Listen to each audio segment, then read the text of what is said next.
Good morning.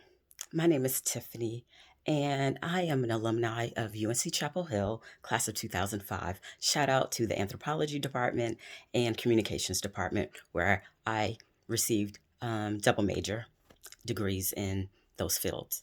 That being said, I was born and raised in North Carolina, grew up a fan of the Tar Heels since I was about 9 years old. So I was super excited to hear that someone I had always admired and followed, Hubert Davis, was selected as the first Black men's coach of UNC Chapel Hill. Wonderful, great. Then the disappointment came. Mr. Davis, I'm speaking to you on the behalf of all the women, and especially women of color, that you kind of just made feel a little invisible or not important. That the fact that your wife is white mattered. Who cares? Who cares what her race is? Is she a kind person who loved you and who loves your children and who supports you? And she's a woman with a name. I think she just deserved that respect for you to at least call her out by name as your wife and not a description, white. Okay. And then with your daughter being biracial, you just kind of like eliminated that black half of her. And the two are equally as important. And the fact that your wife was white had nothing to do with the conversation. And if someone asked that at the press conference, you should have put them in a different direction. I understand that you're trying to not be biased or, show maybe the other side that you have something to prove. I get it. As a Black woman who went to UNC and grew up in North Carolina, I get being the other in the room, being the only person in the room, and feeling like you have to defend yourself for being in a certain space that you've worked very hard to get to. Believe me, I've served in the military, in the Navy, as a Black woman. So I get it. I do understand. But our words matter. Words matter no matter what color we are.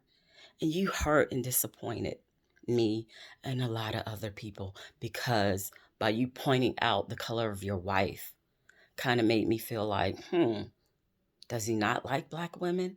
Does he? I don't know what color your mom is or your dad is, but does he not like that portion of who he is?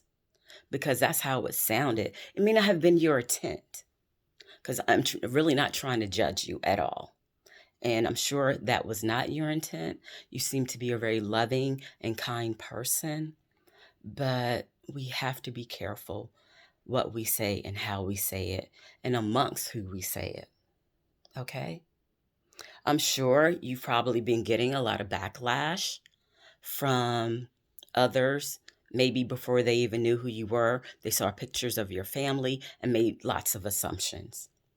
Well, I'm not here to make any assumptions about what you meant. So I'm asking you, please explain. Explain what you meant by that.